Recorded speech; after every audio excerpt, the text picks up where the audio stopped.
Have you ever experienced a situation before where you engage someone who is really interested in what you have to sell, and initially they seem like the right fit? They have a real and a specific problem. They have the urgency to solve it now, not later. They actually have the means to invest in a solution that you are providing, but some way, somehow, they do not end up buying from you. Well, let's make it a conversation as we discuss lead conversion and specifically three reasons why good leads still do not convert.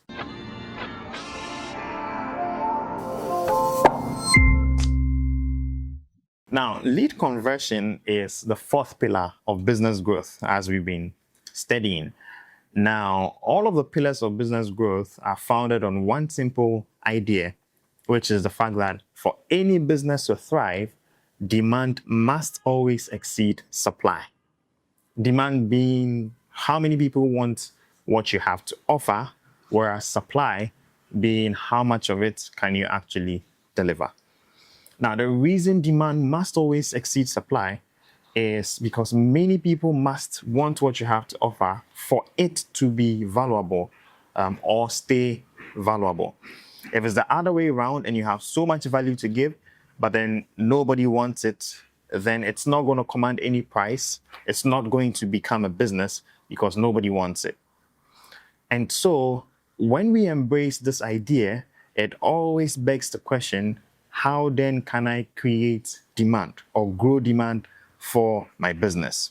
And that is where the four pillars of growth come in.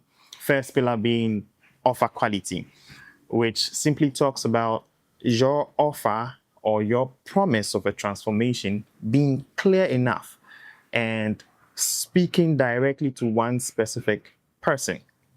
That's offer quality. We also talked about lead generation, which talks about putting together a system that is able to constantly bring in new leads or new people into your world, people who are interested in what you have to offer. And then also we talked about lead quality. And there we said it's about being able to recognize or spot very early on in the conversation the right prospects from the wrong ones so that we can preserve our energy for the right ones. And finally, lead conversion, which we are discussing today, which simply talks about sales or converting these leads finally into purchases. And so we are discussing the three reasons why good leads still do not convert. And so let's get into the first reason. Reason number one, your offer is not clear enough. When the offer is not clear enough, even the right leads do not convert. Now, you notice that this point takes us back to offer quality. And many business owners, when deals are not closing for them, they resort to thinking that they're just not a good salesperson. But usually, the sale is an outcome, is the result of all the work you would have done before that conversation actually happens. And so, when the offer is not super clear for whoever that you're speaking to, then even though they're a good lead, they have all the factors, but they still do not convert. So what does that mean? How do we get our offer to be clear enough? Well, the first thing is crafting the offer around one specific person, one persona. Now, remember, we are all unique beings. And what that means is that we have different desires, we have different problems and different situations. And so your offer cannot solve everyone's problem. It needs to solve a problem for a specific group of people. So you need to go deeper into having these questions around your offer. Who does it serve? What is their age range? Right? What's their gender? What is their location? You also need to know what are their interests? What are their pain points? Why is this problem a big deal for them? Now, if you can answer all of these questions, you're able to craft your offer to speak directly to that group of people. And when you end up having conversations around that offer, they feel like this belongs to me. This has been purposely crafted for me. That way, it's easier to close. Reason number 2, low perceived value. Now, what does this mean? Usually, when the sales conversation happens, the decision is about 70 to 80% already made, and just about 30% determined by what occurs in the meeting or in the sales conversation.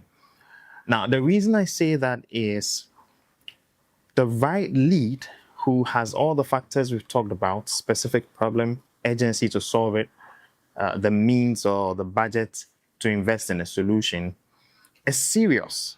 So that lead would have done some good research around which expert or which vendor that they want to go with, or what kind of solution that they're looking for. And so when they engage in that research, what they come up with around your business and your offer should be positive signals. They should be very good signals before they ever get to speak to you. And so perceived value is simply what people believe that they can get from your offer way before they even engage you or speak with you. And so you need to do the work of increasing your perceived value so that when you get into the sales conversation, it's no more about convince me why I need to go with you. It's rather, let's discuss the details. How is this going to work? What are the budget areas? What do we need to consider? How do you see us resolving this problem that we have? Rather than a pushy pressure type of sales conversation.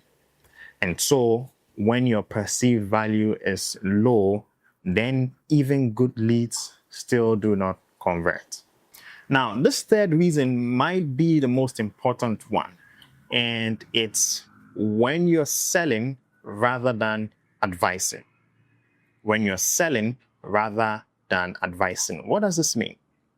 Now, many people have been taught that sales involves pushing people and pressurizing people to purchase things they will ordinarily not buy, and that way you're a good sales person. And that's really not the case. Sales or high-level sales is usually about the expert who is guiding someone into a decision that they already want to take. And so good leads, like I said, are serious people. They know they have a problem. They want to solve it now. They found the budgets to invest in whatever solution. And so they want to be guided into the decision, not pushed around or pressurized into it. And so we need to position as the advisor, not just the salesman. When you think about the doctor, when you visit the hospital and you speak to the doctor, it's always a different atmosphere.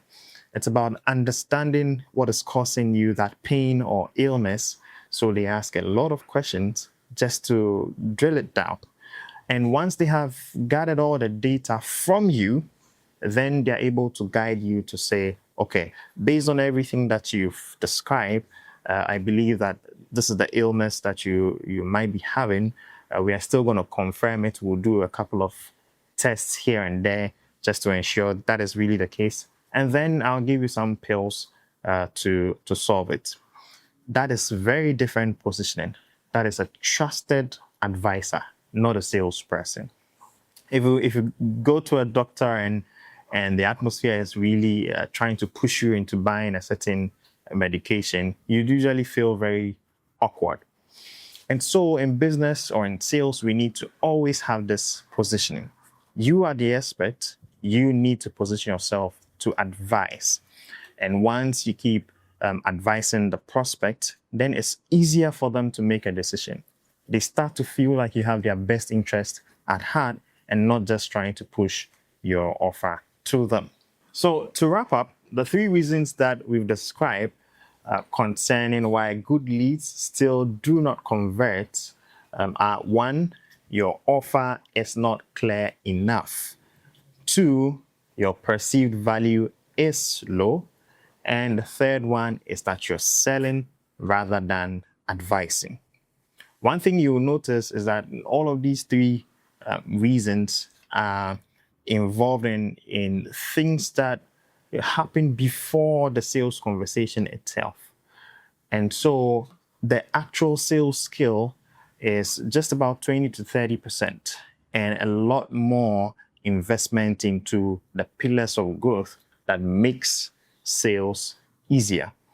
And so lead conversion, really, it's about consolidating all of these pillars that we've talked about, doing the work of making our offer better, bringing in new leads day in, day out, being able to spot very quickly right leads from the wrong ones, and in the sales conversation, simply guiding rather than trying to pressure and push people around into our offer. All right. If you found this video helpful, make sure you give it a thumbs up, and I'll see you in the next video. Bye.